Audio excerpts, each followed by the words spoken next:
This little song says there's a war going on. Is that right? And it's not a war where your eyes can see it, but it's a spiritual warfare. The scripture said we wrestle not against flesh and blood, but against principalities and powers and all sorts of spiritual wickedness in high places. Then the Bible said if you want to win, you got to put on the whole armor of God. Is that right? The sword of the Spirit, the shield of faith, your feet prepared with the preparation of the gospel of peace. There's a war going on. And if you want to win, put on the whole armor of God. Sister Lynette Hawkins Stevens. Amen. There's a war going on.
Welcome back to another episode of Maddie's Rap, the show where we rap about things that guys rap about when we're hanging out.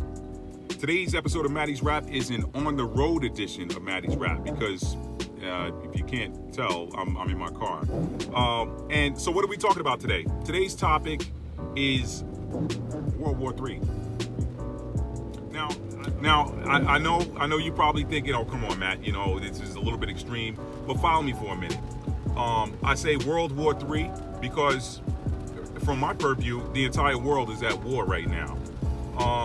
The entire world is at spiritual war. Now, I know some of you may be thinking, biological war, and that could be a possibility.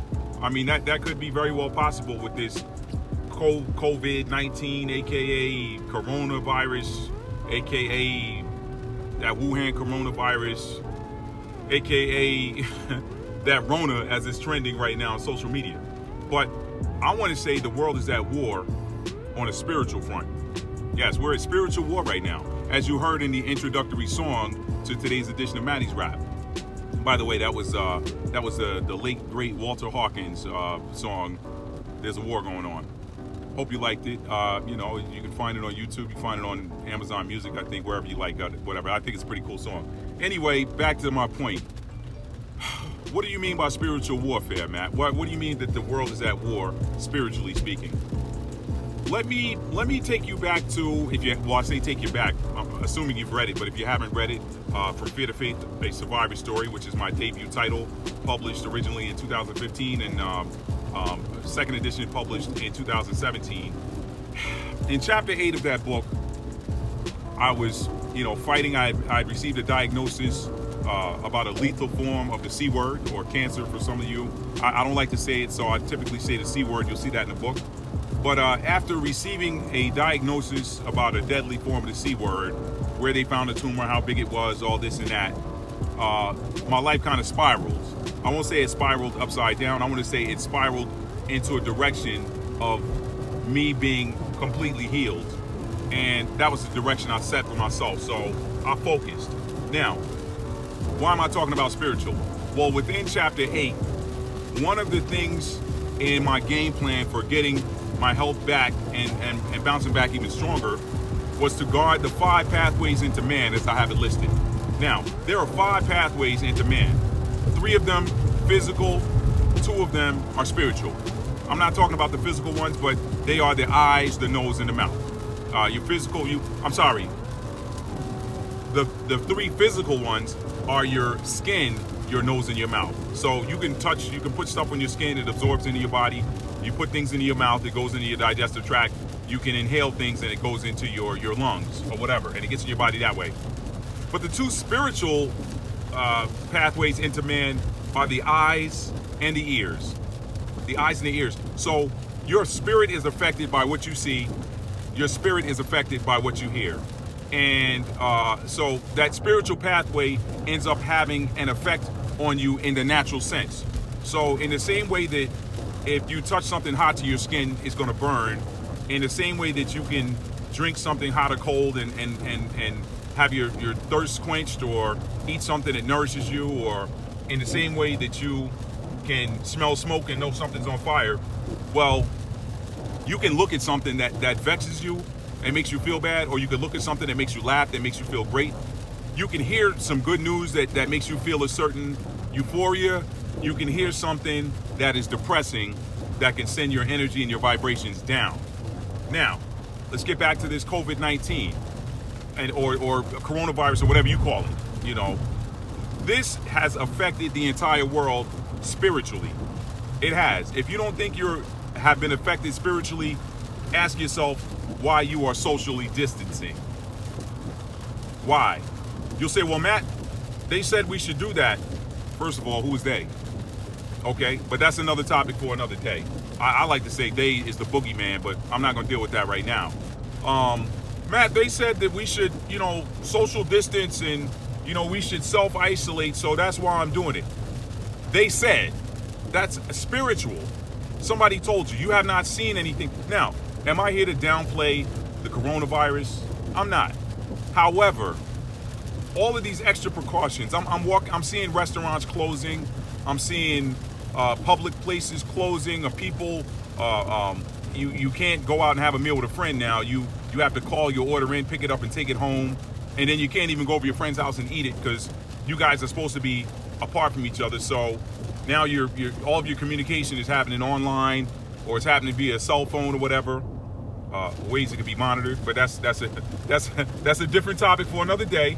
But you understand what I'm saying? You've been affected spiritually. You go out now and you see people cleaning up extra, and I'm like, what about the flu virus? What about the flu virus? What about the flu virus? The flu virus, it is still, and you can go to the CDC's website right now. I may throw a chart up on the screen and show it to you guys, but you can go to the CDC's website and see that at this time, here it is. It's March the 24th. Here at March 24th, 2020, more people have died from the flu this time last year and this year than they have from the coronavirus. So, but the coronavirus has the world on lockdown. That's spiritual war. The entire world has been affected by it. Everybody's looking at, oh my God, they can't. I'm in the supermarket the other day, or not the supermarket. I went into a big box store the other day. I won't name it, but I'm walking down the middle of the aisle, and coming towards me is a guy that is wearing a mask, pushing his buggy, and he sees me, and he goes all the way over to the side of the aisle to make sure he's steering past me. That's a spiritual thing. This man is afraid. He is afraid that he might catch something that he doesn't know about, all because somebody said in a news report that some people died in another country or in another city or in your same town, people have it or whatever. So, why am I saying this? I'm saying this because, here's something that statistically speaking, or by the numbers, has not proven to be more lethal than the flu for where we are right now. It has not. Now, does the pathway to death, is it faster based on what the doctors and the researchers are saying and the virologists are saying? They say it is. I'm not disputing that. What I am saying, though, is why are people spraying down and hosing down walls and countertops and machinery and such in their businesses when they didn't do that prior to the COVID-19 so-called outbreak? This is what I'm talking about. So, what should you do? What should you do when you are in a spiritual warfare? First of all, you need to recognize that you're in a spiritual warfare. You need to recognize that this war that is happening right now is spiritual. Is it a war? Yes, it is. Why? Because the whole world's being attacked, so to speak. And I'm not saying this is typically, I remember and some of you are old enough to remember the Red Scare of the 1980s, where they were like, oh man, we're going to be in a nuclear war with Russia, and everybody's scared, and everybody's thinking, okay, well, this country's going to attack that country, and that country's going to attack that country. It's going to be World War III. Well, all the countries of the world right now have a common enemy, this virus. Now, I could get all into, there's some other videos I've seen out here where people are talking about what the aftermath of it's going to be. I'm not going to touch that right now because that would make this video much longer. So if you're, and now here's the other problem, and this is why I say this is spiritual warfare. We are in flu season. We're also in allergy season. So now your whole mentality, your whole psyche is being affected if you exhibit symptoms that are similar to what you would have had this time last year that are of an allergic nature. Symptoms that might have been the flu. You say, oh man, I'm showing some flu symptoms, whatever. Yeah, I'm going to drink fluids, get in bed, rest, watch TV, whatever, just stay away from everybody. We were already self-isolating when we thought we had the flu, but now it's become a buzzword. Social distancing, we were already doing that of our own accord, out of care and compassion for our fellow man. And now all of a sudden, it's a thing. And people are walking around wearing masks, and restaurants are closing, and cities are on lockdown, and the National Guard's being called in, and whole countries are on lockdown, and people aren't traveling, and this is something else. This is something else, and this is something of a spiritual nature. So I want you guys to be aware of the fact that this is, and I'm a military man. I mean, I was a medic attached to an infantry unit, served my country during the 1990s, and I'm here to tell you that when I watch those White House press room daily COVID updates, and I stopped watching them, to be honest. I saw some last week. In fact, one of them was very telling because President Trump said, his words were, quote, "This is how we believe we're going to win this." Thank you very much. I would like to begin by announcing some important developments in our war against the Chinese virus. Do you consider America to be on a wartime footing in terms of fighting this virus? I do. I actually do. I'm looking at it that way because, if it got out of control, the big thing we did was a very early stoppage of people coming in who could be very, very heavily infected. That was a very good move, and it was very early, very, very early, when most people, including a lot of professionals, they didn't want us to do it. That really saved a lot of lives. And yeah, I look at it, I view it as in a sense, a wartime president. I mean, that's what we're fighting. What was the tipping point? Friday we talked about it, and Monday you said no, and we're not considering closing. No, I said the border. not yet. I spoke with the Prime Minister, Trudeau. Very good relationship, obviously, between us and our two countries, and no tipping point. It's just that we want to isolate from the standpoint we don't want people coming into contact, because that's the way we're going to win this war. That is so important. Now, I took note of that. I also took note of the fact that none of the journalists in there asked a question about that quote. I thought that was very telling. We know that, and you know what? I'm not going to get into politics or whatever. I know people love or hate Trump. I'm not here to talk about that. I just thought it was very telling that he said that this is how we're going to win this war. So with that being said, I don't think you could rule out first of all, I'm going to tell you guys this. This is my own opinion. This is my opinion. Everybody has one, and everybody's entitled to one. This COVID-19 thing is not naturally occurring. It is not. This is something else, okay? This is something else. And so I don't want to just take up too much time harping on this. What I do want to tell you guys is the key to survival during a spiritual assault is, one, to understand that the nature of the assault is spiritual. Understand that what goes into your mind affects your body. I talk about faith and fear in my book, From Fear to Faith: The Survivor Story, and I'll read an excerpt of that in another video and just kind of expound upon that. That'll be a short one. So you guys, if you haven't done so already, subscribe to my channel and hit the notification bell so that you'll know when I'm uploading these videos, because there's a ton of people doing videos right now. Anyway, I talk about fear and faith and how they use the same communication channels to affect reality.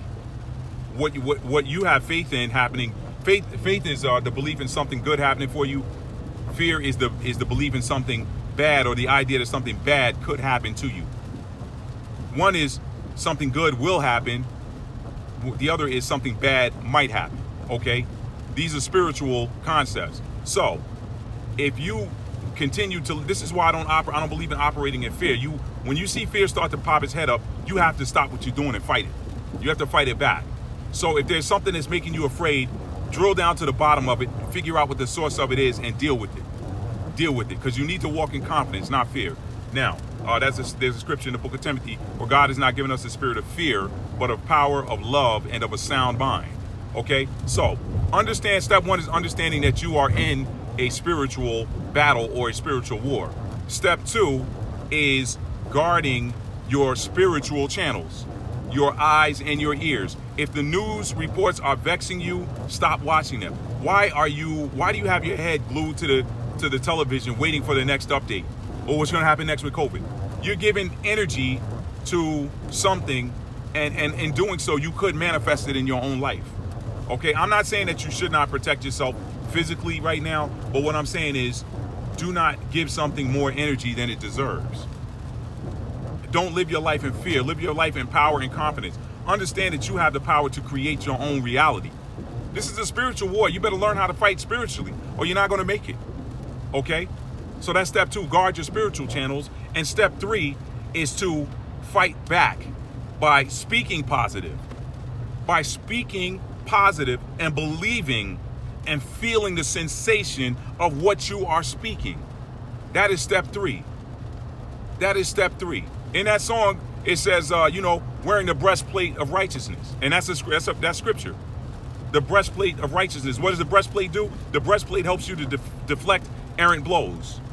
Okay? The breastplate in ancient war was for the purpose of helping you deflect errant blows or glancing blows. Now, it wasn't going to stop a well-placed sword or battle axe or hammer or arrow or something, but The breastplate is a self-defense mechanism. It keeps you from responding to errant stuff, ricochets, so to speak. Okay? That's the breastplate of righteousness. What is righteousness? Walk in righteousness. Do the right thing. Do the right thing. When you're living righteously, you don't worry about evil affecting you. You don't. Okay? When you live righteously, you don't worry about evil affecting you. Now, the sword of the Spirit. Okay, what is the Spirit? The Spirit is Word. The Bible says in the beginning was the Word, and the Word was with God, and the Word was God. So Spirit is Word. Spirit is Word. Don't believe me? Look at a book that was written by somebody 2,000 years ago. Look at the Iliad and the Odyssey. Look at the Iliad and Odyssey, and what you're doing is you are reading what somebody wrote thousands of years ago. When you read the words that a person wrote 1,000 years ago, that person comes back to life. Because words live on. Because it's spirit. 2,000 years from now, if somebody reads my book, From Fear to Faith, a Survivor Story, they're going to hear my voice. They're going to hear my voice. Words live on. Word is spirit. So the sword of the Spirit, I just said it. What is the sword? What's the purpose of the sword in combat? It's your attack weapon. It's your deflection weapon. It's your attack weapon. It is what you use to kill. So you want to kill negativity when it's coming to you, you got to speak against it. It's the sword of the Spirit, the sword of your words. Words are spirit. They're not physical. You can't touch words. Words are spirit. They're not physical. So pick up the sword of the Spirit and fight back. This is what this song, you got to listen to that song again. Or maybe read that passage of scripture. It is very, very relevant. So those are the things you need to do, guys. You need to, 1, recognize that you're in a spiritual war. 2, guard your channels, your eyes and your ears. And 3,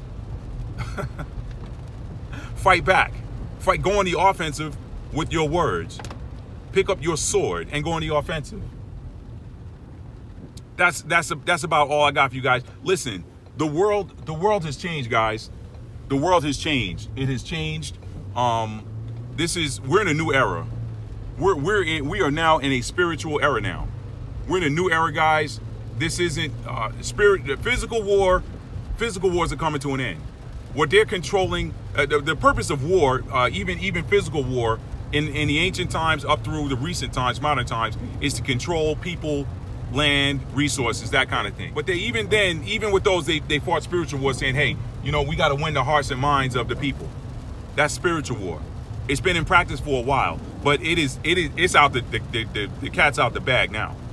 When they tell you the threat of hey, this thing's coming, they're gonna lock down everybody, they're gonna send everybody home, whatever, or martial law. We're hearing that word floated around. They're getting you to respond and controlling you by the threat of something. Words. That's spiritual. We're in a spiritual warfare time. So guys, you better listen. You better get on your game. Get on your game and recognize what's happening out here.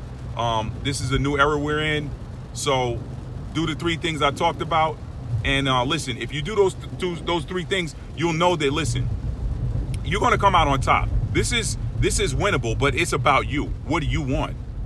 What is your desired outcome? And some of you right now, you're going to say, well, Matt, you're not a doctor or a scientist or whatever. Listen, you still have the right to think for yourself. You still have the right to think for yourself. Nobody owns your thought but you, unless you give them complete control of it. So chew on that. Listen, I got to wrap this one up. I got some other episodes to shoot. But thank you guys for watching Maddie's Rap. Like I said, please subscribe. I got some other hot videos dropping, some food for thought. I want to hear what you guys got to say. Drop a comment. And listen, check out some of my work. You can see the links in the description box. I'm an author, motivational speaker, and an editor, a book editor. And I want you guys to check out. Listen, I think you're going to love my books. I think you're going to love them. Check them out. You can go to Amazon and read book descriptions. And I have some pretty cool t-shirts too. That stuff's available at www.talfordarch.com. So guys, thank you so much. Have a great day. And for Maddie's Rap, peace.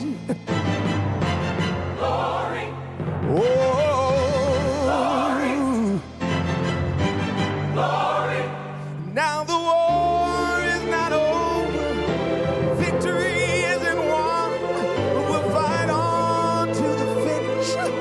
Then when it's all done, we'll cry glory.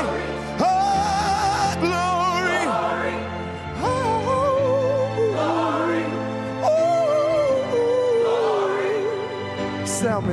sound for every man, woman, and child. Even Jesus got his crown in front of a crowd. They march with the torch, we gon' run with it now. Never look back, we done gone hundreds of miles. From dark roads, heroes, to become a hero. Facing a league of justice, his power was the people. Enemy is lethal, a king became regal. Saw the face of Jim Crow under a bald ego. The biggest weapon is to stay peaceful. We sing, our music is the cuts that we bleed through. Somewhere in a dream we had an epiphany.